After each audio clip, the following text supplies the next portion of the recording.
तो आज हम लेके आए हैं अमेरिकन हॉरर स्टोरी के एपिसोड नंबर 10 एंड 11 को। और इस एपिसोड्स में बहुत सारे राज ऐसे खुलने वाले हैं जिनको देखकर आपको लगेगा कि ओके, अब शायद चीज़ें अच्छी हो रही है। But in the mean time कुछ चीज़ों को देखकर आपको लगेगा कि नहीं, शायद चीज़ें और बिगड़ गई हैं। तो शुरुआत करते हैं प्रीवियस एपिसोड्स को रिकॉल करके। तो पिछले एपिसोड्स में हमने देखा था कि ले देकर लाना ने और किट वॉकर ने मिलकर डॉक्टर थ्रेडसन को पकड़ा था और उससे कन्फेस करवाया था कि ब्लडी फेस वही है और वही है जिसने लाना के साथ गलत काम करके उसे प्रेग्नेंट किया। वो भी भीगी बिल्ली की तरह सब कुछ एक्सेप्ट कर लिया क्योंकि लाना के पेट में उसका बच्चा पल रहा था और लाना ने यहाँ पर खुद का अबॉर्शन करने की कोशिश की थी, लेकिन ये अबॉर्शन सक्सेसफुल नहीं रहा था। और बाद में डेविल मैरी ने बताया कि बधाई हो, पेट में लल्ला पल रहा है, जिन सब से लाना बहुत ज़्यादा डिप्रेस होती है। लेकिन यहाँ पर डेविल मैरी ने नहले पे दहला एक और चाल चला था।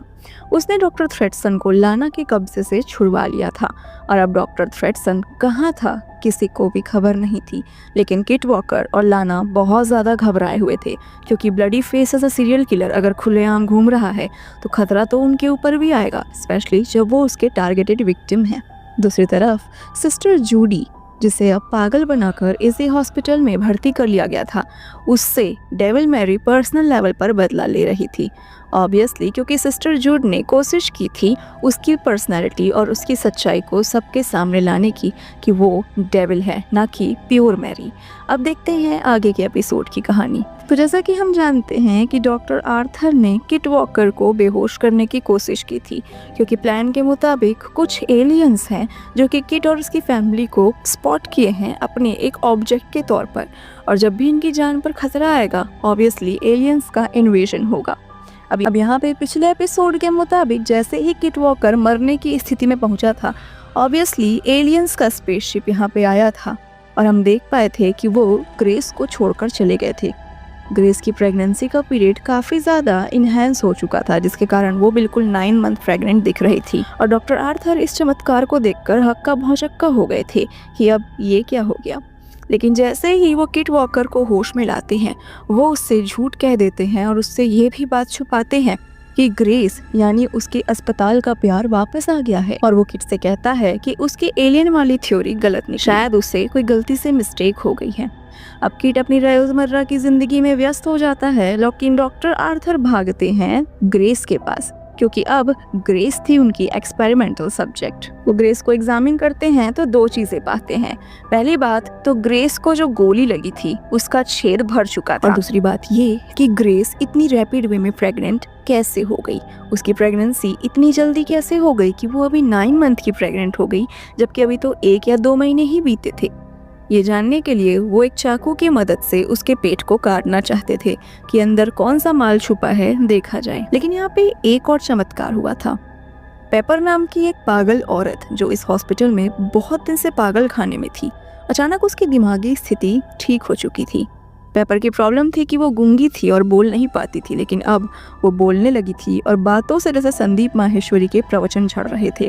वो डॉक्टर को 4-5 खुरापाती बातें सुनाती है जिसको सुन के डॉक्टर हैरान हो जाता है कि गूंगा बोला साहिबान, गूंगा बोला। और इसी के साथ में वो डॉक्टर को चमकाती है कि अगर ग्रेस और उसके बच्चे को डॉक्टर ने किसी भी तरीके से हर्ट करने की कोशिश की तो एलियन आएंगे, वो एलियन ज़रूर आएंगे। अब डॉक्टर को शुरू में ये सब मजाक लगता है, लेकिन पेपर का कहना था कि एलियंस ने उसे यहाँ इसीलिए छोड़ा है ताकि वो ग्रेस और उसके बच्चे की देख रेख कर सके। और अब यहाँ से कंसेप्ट क्लियर हो गया कि इस पगले को आवाज़ क्यों दी गई थी और दिमाग भी क्यों दिया गया था। जब डॉक्टर ग्रेस के पेट पे चाकू लगाते हैं तो वो चाकू भी छिटक के दूर फेंका जाता है, जिसे देखकर डॉक्टर डर जाता है और उसे पेपर की बातों पर यकीन हो जाता है कि पेपर एक तरीके से बॉडीगार्ड बनकर पैदा हुई है।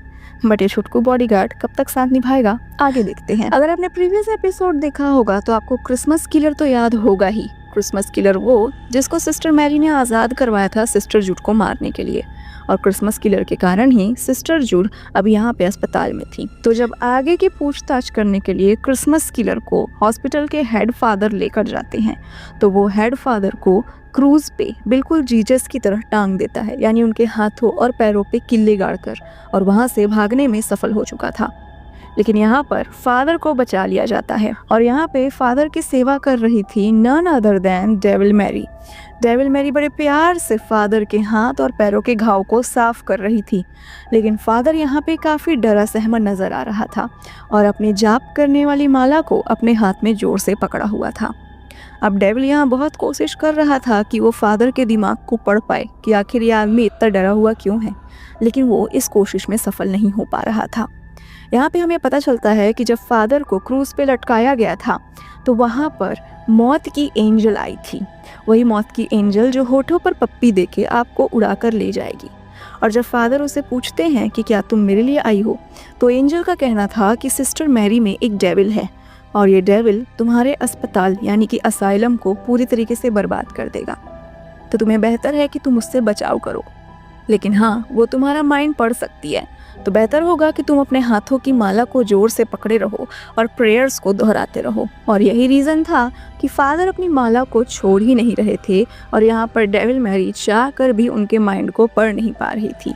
और क्योंकि डेविल सामने है तो खुशी में नाचेगा थोड़ी, पत्ते की तरह काँप रहा था बेचारा फादर।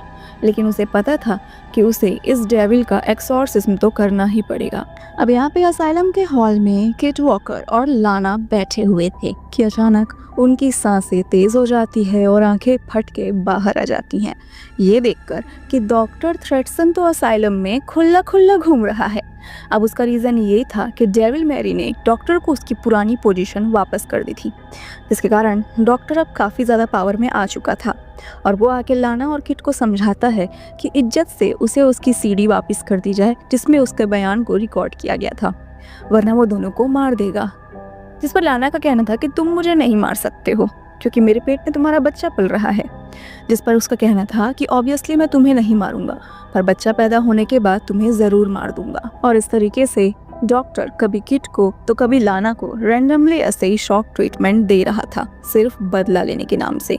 और ऑब्वियसली वो यहाँ कुछ नहीं बोल सकते थे क्योंकि थे तो दोनों पागल और डॉक्टर थ्रेटसन था एक डॉक्टर। दूसरी तरफ सिस्टर मैरी भी जुड को काफ़ी ज़्यादा शॉक थेरेपीज दे रही थी और इतनी ज़्यादा शॉक थेरेपी दे रही थी जिससे वो सच में पागल हो चुकी थी। वो इतनी ज़्यादा पागल हो चुकी थी कि अब उसे लिटरली कुछ भी याद नहीं था, वो जैसे सब कुछ भूल चुकी थी, यहाँ तक कि वो अपना नाम तक भूल चुकी थी। अब यहाँ पे लाना किट से कहती है कि वैसे तो मुझे सिस्टर जुड की ये हालत देखकर उस पर गुस्सा आना चाहिए था, मुझे सेटिस्फैक्शन मिलना चाहिए था, क्योंकि कहीं ना कहीं उसने भी मेरे साथ यही किया था, ज़बरदस्ती शॉक थेरेपी दे दे के मुझे पागल करने की कोशिश की। पर मुझे इस औरत से अब नफरत नहीं होती, बल्कि मुझे इसकी हालत देखकर तरस आ रही है। और इस तरीके से लाना काफ़ी कोशिश करती है सिस्टर जुड से बात करने की और उन्हें नॉर्मल करने की, पर शायद डैमेज काफ़ी ज़्यादा लेवल पे हो चुका था। दूसरी तरफ में हेड फादर आज तैयार हो चुके थे मैरी का एक्सॉर्सिज्म करने के लिए, जिसके लिए उन्होंने जैसे ही डेविल मैरी उनके हाथों की पट्टियां साफ कर रही थी, उसके माथे पे क्रॉस लगाकर बाइबल के वर्सेस पढ़ना शुरू कर दिया। पर ये ऐसा वैसा डेविल नहीं है, चालबाज, चालाक और चतुर डेविल है, इसलिए वो उन वर्सेस को खुद ही दोहराने लगा, जिसके बाद में वो फादर को इम्प्योर करने की कोशिश करने लगा। वो फादर के ऊपर चढ़ गया और उनके साथ शारीरिक संबंध स्थापित करने की कोशिश करने लगा। ऑब्वियसली फादर रेजिस्ट नहीं कर पाए क्योंकि डेविल की ताकत बहुत ज़्यादा थी और इस तरीके से डेविल ने उनको फिजिकली इम्प्योर कर दिया। इस तरीके से फादर अब कितने भी वर्सेस क्यों ना पढ़ लें, उनका शरीर अशुद्ध हो चुका है तो गॉड भी उनकी क्या ही हेल्प करेंगे। कहा था ना चालाक चतुर डेविल है, लेकिन उसको ये सब करते हुए डॉक्टर आर्थर ने देख लिया था। अब doctor Arthur from the beginning sister Mary की प्योरनेस से बहुत ज़्यादा अट्रैक्टेड थे और उनसे बहुत ही ज़्यादा प्यार करते थे। और जब उन्होंने देखा कि उनकी फूल सी मैरी दूसरों के कांटों के साथ खेल रही है तो कुछ ऐसा था जो टूट गया था। शायद डॉक्टर आर्थर के अंदर का गार्डन अब सूख चुका था। वो जाकर सिस्टर मैरी से कहते हैं कि उनसे नहीं पता कि उसने उससे क्या छीन लिया है, उन्होंने उसकी प्यारी मैरी को छीन लिया है, उनकी प्योरनेस को छीन लिया है। पर इन सब बातों का डेविल पे क्या ही असर होने वाला था। लेकिन फादर, जिनका अभी हाल ही में डेविल मैरी के द्वारा बलात्कार हुआ है, वो काफ़ी टूट चुके थे कि ये लड़की इनके साथ ऐसा भी कर सकती है। तो वो थक हार कर सिस्टर जूड से माफ़ी मांगने जाते हैं। अब सिस्टर जूड यहाँ पे पागल जैसी हालत में पड़ी हुई थी, उन्हें कुछ समझ नहीं आ रहा था। लेकिन हेड फादर सिस्टर जूड से नाक रगड़ रगड़ के माफ़ी मांगने लगते हैं। कैसे मैं तुम्हारी वार्निंग्स को नहीं समझा, कैसे मैं यकीन नहीं कर पाया कि मैं सिस्टर मैरी के अंदर डेविल है, क्योंकि तुम बेवकूफ़ थे। जब वो बोल रही तब मानना चाहिए था ना, लेकिन तुमने माना नहीं। अब सिस्टर जूड से वो उपाय मांगने लगते हैं कि मैं क्या करूं, और सिस्टर जूड एक ही चीज़ कहती है, मार डालो। यानी अब सिर्फ एक ही रास्ता था, सिस्टर मैरी को मार दिया जाए, क्योंकि अगर सिस्टर मैरी जैसे प्योर सोल ही नहीं रहेगी तो डेविल अब इस पूरे असाइलम में पजेस किसको करेगा। यहाँ पे ब्लडी फेस किलर डॉक्टर थ्रेडसन जब डॉक्टर आर्थर से मिलने के लिए उसके केबिन के आसपास भटक रहे थे तो वो ये पाते हैं कि डॉक्टर आर्थर अपने केबिन में नहीं थे। शायद कहीं पे वो गम मना रहे होंगे और दारू पी रहे होंगे, ये सोचकर कि मेरी प्यार भरी मैरी की क्या हालत हो गई है और वो कितनी ज़्यादा नॉटी नॉटी हो गई है। पर वो उनके कमरे की ताक झाँक करने लगता है और इस ताक झाँक के बीच में उसे चीखने चिल्लाने की आवाज़ आती है। वो जब दूसरे कमरों में जाकर झांकता है तो पाता है कि ग्रेस का 9 मंथ हो चुका था और अब वो एक बच्चा डिलीवर करने वाली थी। पर डॉक्टर आर्थर तो यहाँ पर नहीं है ना, तो बच्चे की डिलीवरी करने में हेल्प कौन कर रहा था? ये थी छोटी सी पेपर, जिसको अब ज़्यादा ही अकल आ चुकी है। तो ये छोटा पैकेट अब डिलीवरी कराने में मदद कर रहा था और ऑब्वियसली इस सीरियल किलर यानी डॉक्टर थ्रेडसन के पास एक बहुत बड़ा हथियार आ चुका था। ये टिपिकल बॉलीवुड हीरो की तरह किट को पकड़ के लाता है और कहता है कि देखो भैया, हमें इज्जत से वो टेप वापस कर दो जिसमें हमारी रिकॉर्डिंग हुई थी, वरना हम जच्चा और बच्चा दोनों की जान ले लेंगे। अब किट को यहाँ पे यकीन तो हो नहीं रहा था कि इतना जल्दी ग्रेस प्रेग्नेंट होकर मेरे बच्चे की माँ कैसे बन गई, लेकिन बाप का प्यार है भाई। वो सच सच बता देता है कि उसने बाथरूम के टब के नीचे उन सीडीज़ को छुपाया है। अब डॉक्टर थ्रेडसन तुरंत उन सीडीज़ को लेने के लिए जाता है, लेकिन वहाँ पे वो सीडीज़ उसे नहीं मिलती और हमें पता चलता है कि लाना चालाक थी। लाना ने पहले ही उन सीडीज़ को निकाल लिया था क्योंकि उसे पता था कि कोई भी कमज़ोर पड़ जाएगा। और इसके बाद में लाना थ्रेडसन को चमकाती है कि तुम मुझे नहीं मार सकते और सीडीज़ मेरे पास है। जाहिर सी बात है कि मैं तुम्हारे बच्चे की माँ बनने वाली हूँ, तो तुम मुझे मार नहीं सकते ना, मजबूर जो हो तुम। और वाकई में डॉक्टर थ्रेडसन अपनी मजबूरी में बस दांत पीसते रह जाता है। दूसरी तरफ डेविल मैरी फिर से फादर का मजाक उड़ाने लगती है। वो कहने लगती है कि अब तुम कौन से भगवान को बुलाओगे, क्या भगवान तुम्हारी सुनेंगे भी, क्योंकि अब तो तुम इम्प्योर हो चुके हो। और अगर तुम्हें वो पुराने वाले मज़े जो मैंने तुम्हारे साथ किए हैं और चाहिए तो हाँ बोलो। अगर तुम मज़े करने के लिए हाँ कर दोगे तो शायद मैं हेड फादर से तुम्हें सीधा पोप बना दूं। इस तरीके से डेविल मैरी फादर को लालच देने लगती है, लेकिन फादर भी अब सख्त लौंडे थे, वो पिघलने वाले नहीं थे। और इस तरीके से हाथापाई के बीच में वो डेविल मैरी को ऊपरी फ्लोर से नीचे गिरा देते हैं। डेविल मैरी फाइनली मर चुकी थी। अब एज अ व्यूअर आपको लगेगा कि भाई डेविल तो इतना शक्तिशाली था, छत से कूद के मर गया, लेकिन यहाँ पे कहीं ना कहीं प्योर मैरी जो डेविल के कारण अंदर ही छुप के बैठी हुई थी, फाइनली अपनी पूरी ताकत से यहाँ पे फादर की मदद करती है ताकि डेविल किसी भी तरीके से बच ना पाए। और इस तरीके से अपनी आंखों में सुकून और होठों पे मौत के सौदागर की पप्पी लेके मैरी का यहाँ पे अंत हो जाता है। जाहिर सी बात है मैरी के अंत से कोई बहुत ज़्यादा टूटा था और वो थे डॉक्टर आर्थर, कि उनका पहला और आखिरी प्योर प्यार ख़त्म हो गया। उनके बुढ़ापे का प्यार उन्हें भूल गया। अब यहाँ पे हालांकि क्रिश्चियन धर्म के हिसाब से डिसाइड किया जाता है कि मैरी को दफनाया जाएगा, लेकिन डॉक्टर आर्थर सजेस्ट करते हैं कि मैरी लास्ट में डेविल थी तो डेविल को जलाना बेहतर होगा। और इस तरीके से वो मैरी को जलाते जलाते खुद भी उसकी लाश के ऊपर सोकर खुद भी जल जाते हैं। और इस तरीके से वो अपने प्यार को एंड करते हैं मैरी के साथ, क्योंकि उसके साथ जी नहीं पाए, मर तो सकते हैं ना। और इस तरीके से एक स्टोरी यहाँ पर एंड होती है और इसी के साथ ये एपिसोड भी एंड होता है। नेक्स्ट एपिसोड के शुरुआत में हेड मदर फाइनली जूड से मिलने आती हैं और वो भी जूड से माफ़ी मांगती हैं कि हमने बहुत बड़ी गलती की कि हमने तुम्हारा यकीन नहीं किया। लेकिन हमने जैसे कि कहा था कि जूड की हालत काफ़ी ख़राब हो चुकी थी, वो काफ़ी अनाप शनाप बातें कर रही थी, जैसे कि उसकी शादी होने वाली है, वो खुशी खुशी एक ज़िंदगी बिताएगी, वो भी फादर बनेगी, वो भी चर्च की पोप बनेगी, वो बहुत कुछ अचीव कर सकती है। और उसकी इस पागलपन वाली बातों को सुनकर हेड मदर को बहुत दुख हो रहा था, क्योंकि कहीं ना कहीं वो उसकी जिम्मेदार थी। उन्होंने भी तो आखिर गवाही दी थी ना जूड के खिलाफ में, जिसके कारण जूड को पागल खाने में भर्ती किया गया। लेकिन लास्ट में जूड एक बात कहती है, वो कहती है कि उस पागल को देख रही हूँ ना, उसका नाम लाना है, उसे बचाओ क्योंकि वो पागल नहीं थी, मैं थी जिसने ज़बरदस्ती उसे पागल बना के इस हॉस्पिटल में भर्ती किया था। और इस बात को हेड मदर सीरियसली लेती हैं। तो एपिसोड 11 की शुरुआत होती है एक बड़े ही अजीब से सीन से। लाना और ब्लडी फेस का बेटा जॉनी, जिसके बारे में हमने प्रीवियस एपिसोड में देखा था कि वो भी अब गबरू जवान हो गया है और वो एकदम अपने पापा की तरह ही मेंटली सिक है और एक सीरियल किलर है। तो वो आदमी एक औरत को हायर करता है अपने शारीरिक सुखों की प्राप्ति के लिए। और इसके शारीरिक सुख क्या थे आप जान के हैरान हो जाओगे। तो ये औरत वास्तव में एक मदर थी, यानी इसका एक छोटा बेटा था। और इस नए ब्लडी फेस यानी जॉनी का शौक था कि वो इस औरत का दूध पीना चाहता था, क्योंकि उसे कभी भी लाना यानी अपनी असली माँ का प्यार नहीं मिला था। तो कहीं ना कहीं उसे मॉमी इशू थे। वो औरत भी बार बार उसे प्लीज़ करने के लिए कहती थी कि मुझे वो मीठा दर्द दे दो जॉनी, मुझे वो मीठा दर्द दे दो। लेकिन जॉनी इस बात से काफ़ी ज़्यादा हर्ट हो गया, क्योंकि वो इस औरत को अपनी माँ की तरह देखना चाहता था, पर ये तो गंदी बातें कर रही थी। तो जल्दी उसे मीठा दर्द दे दिया गया। उसका टेटुआ दबाकर उसे स्वर्ग भेज दिया गया, बिना ये सोचे कि इस औरत के छोटे बच्चे का क्या हाल होगा। अब यहाँ पर कहानी जाती है फिर से पास्ट में। हॉस्पिटल में सभी के लिए बहुत ही ज़्यादा एक्साइटमेंट की बात थी कि हॉस्पिटल में एक बच्चा पैदा हुआ है। लेकिन इस बच्चे के बाप यानी किट वॉकर को बच्चे से दूर रखा जा रहा था।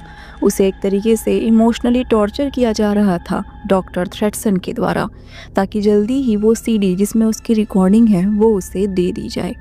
और आखिर में यहाँ पर उस बच्चे की रक्षा कर रही थी तीखी तीखी छोटी पैकेट पेपर।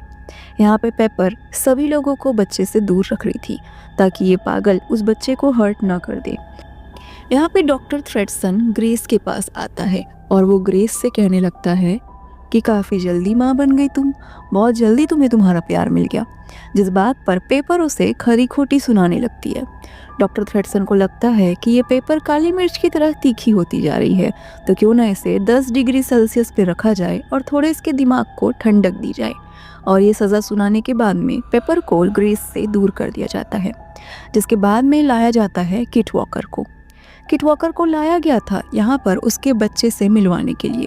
और डॉक्टर थ्रेटसन यहाँ पे ग्रेस और किट को थोड़ी देर अकेला छोड़ देते हैं। किट अपने बच्चे को देखकर काफ़ी ज़्यादा खुश था। एक बाप का प्यार उसके मन में काफ़ी ज़्यादा उमड़ रहा था, क्योंकि एल्मा भी यानी किट की पहली वाइफ भी प्रेग्नेंट थी जब वो मरी थी।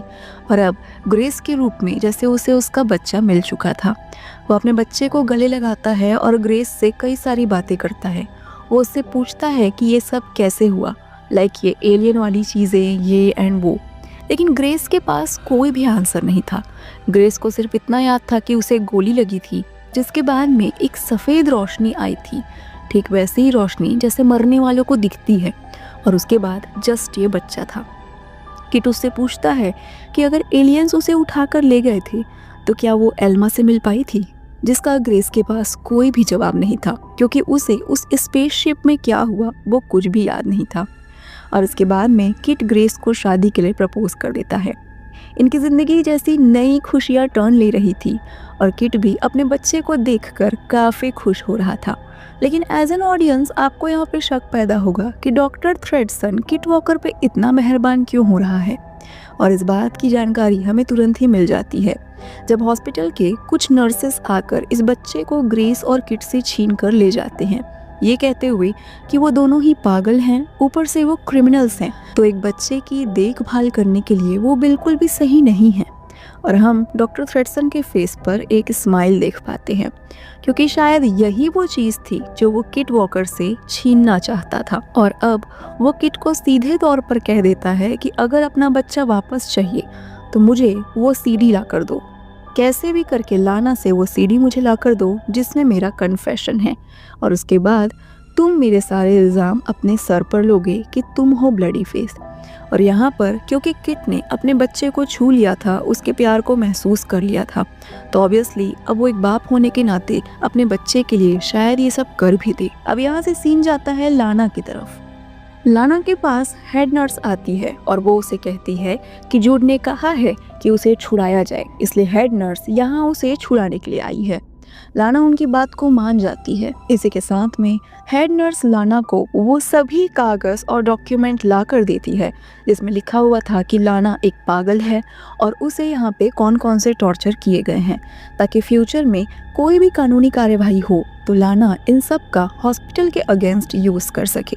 इसी के साथ में हॉस्पिटल वाले कभी भी ये क्लेम ना कर पाए कि लाना यहाँ की मरीज है तो उसे यहाँ पर वापस भेजा जाए, क्योंकि कोई कागज़ तो रहेंगे ही नहीं, तो हॉस्पिटल वाले क्लेम कैसे करेंगे।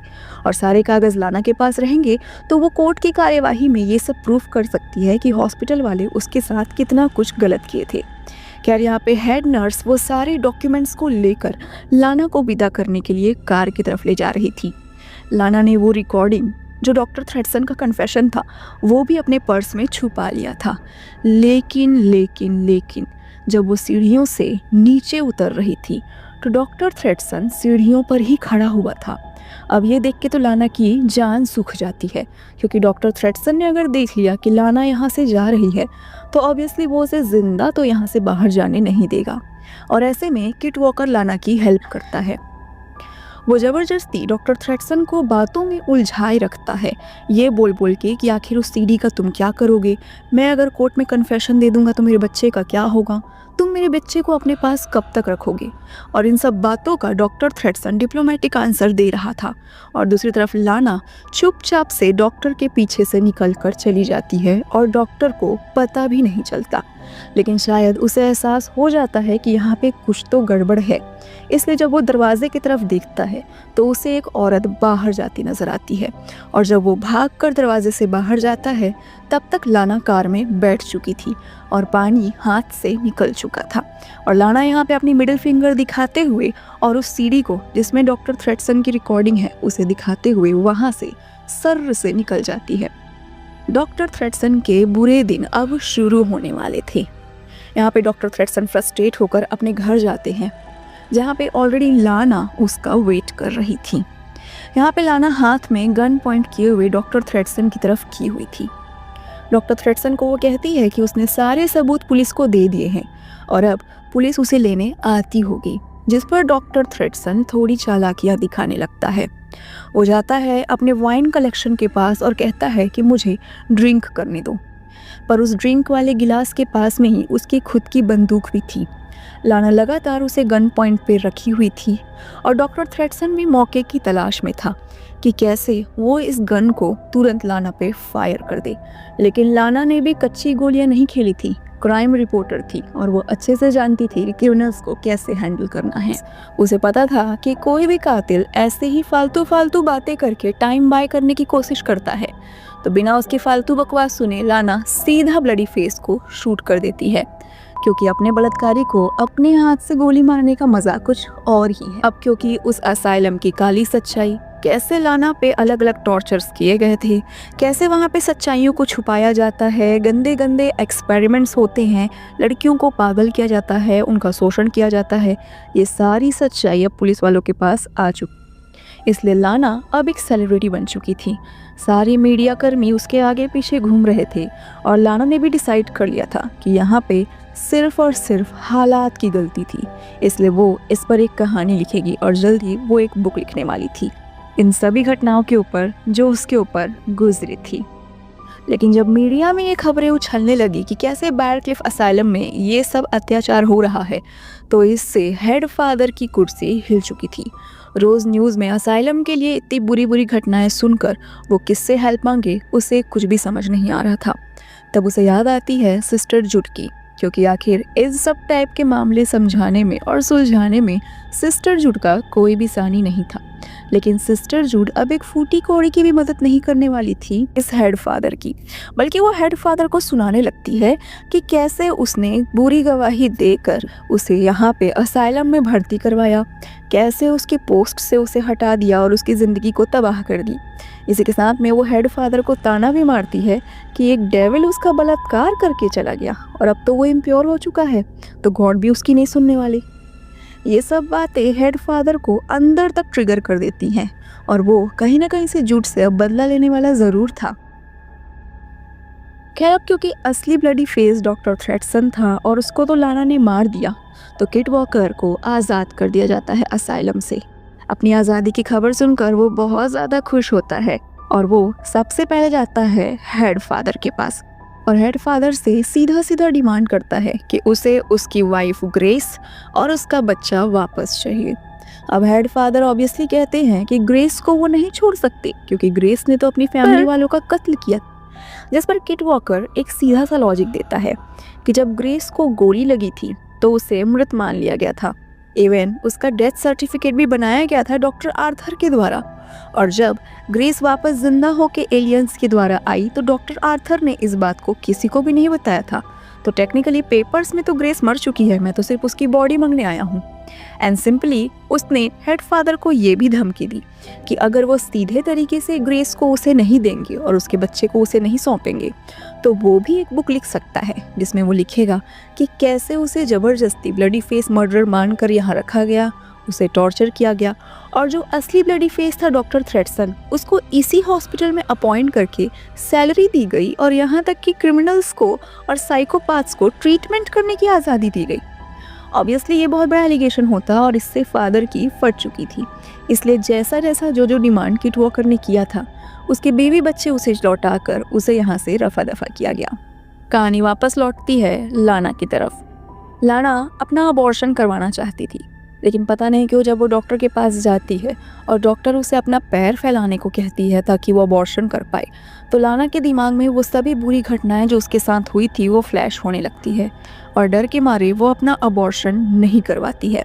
हालांकि वो ये डिसाइड कर चुकी थी कि वो इस बच्चे को मारेगी नहीं क्योंकि अब वो और कत्ल नहीं चाहती थी अपनी ज़िंदगी में और खून उसे नहीं देखना था, लेकिन इस बच्चे को अपनाएगी भी नहीं, इसलिए वो इस बच्चे को रखने का और पैदा करने का फैसला करती है। वो पुलिस वालों के पास पहुंचती है जहां पुलिस वालों की उसके टुवर्ड्स पूरी सिंपैथी थी कि वो प्रेग्नेंट होकर भी इस केस को लड़ रही है। तो पुलिस वाले उसे एक टफ लेडी मानते हुए उसकी सारी हेल्प करने को तैयार थे। और यहाँ पे कागजी रूप से सारे पेपर्स तो लाना के पास थे कि असाइलम में कितनी गलत चीज़ें हो रही है, लेकिन एक गवाह भी चाहिए था। और गवाह कौन होगा? ऑब्वियसली सिस्टर जूड, जिसे अभी पागल बनाकर इस असाइलम में रख दिया गया है। लेकिन जब सर्च वारंट लेकर पुलिस वाले और लाना हेड फादर के पास पहुंचते हैं तो हेड फादर का कहना था कि सिस्टर जूड ने खुद को फांसी लगाकर आत्महत्या कर ली है और इस बात के लिए वो कुछ फोटोज और कुछ कागज़ और यहाँ तक कि डेथ सर्टिफिकेट भी सामने रख देते हैं। अब जैसे कि इस असाइलम का रिकॉर्ड रहा है कि ये काफ़ी झूठी कहानियाँ बुनता था और नकली पेपर प्रमाणित करने में एक्सपर्ट था, लाना इस बात का यकीन बिल्कुल नहीं करती और जैसा लाना सोच रही थी वो बिल्कुल सच था। हम देख पाते हैं कि सिस्टर जूड को एक गंदे से छोटे से अलग से कैबिनेट में रखा गया है जहाँ पैर फैलाने तक की भी जगह नहीं है और यहाँ पे हम सिस्टर जूड की मानसिक हालत को भी बिल्कुल ठीक नहीं देखते। कहीं ना कहीं वो बिल्कुल पागल हो चुकी थी। जिसके बाद में समय धीरे धीरे पास होता है। किट वॉकर अपनी वाइफ यानी ग्रेस को और अपने बच्चे को लेकर वापस अपने घर में आता है, उसी घर में जहां वो पहले कभी रहा करता था, इस उम्मीद में कि अब वो फिर से अपना आशियाँ बनाएंगे और रूखा सूखा खाकर एक छोटा सा अपना जहां बनाएंगे। लेकिन किट वॉकर की आंखें फट जाती है जब वो ये देखता है कि उसकी पहली बीवी एल्मा भी एक बच्चे को लेकर इस घर में पहले से मौजूद है। यानी कहीं ना कहीं मुझे ऐसा लग रहा था कि वो जो एलियंस हैं जिनके लिए किट वॉकर एक टेस्ट सब्जेक्ट था वो भी ऊपर से देखकर यही सोच रहे होंगे कि चलो इसकी ज़िंदगी में फिरकी लेके देखते हैं, घर वाली तो दे दिया, एक बाहर वाली को भी लाकर देखते हैं। और अब किट अपनी दोनों वाइफ के साथ अपनी आगे की ज़िंदगी कैसे मैनेज करने वाला है, स्पेशली वो दोनों वाइफ जो कि आई हैं एलियंस के पास से। यही था सबसे बड़ा सस्पेंस जिसके जानेंगे हाल हम आगे के 2 एपिसोड में। तो इस वीडियो को ज़रूर लाइक करिएगा और अगले एपिसोड्स हम जल्दी ही लेके आएंगे। Thank you for watching this video.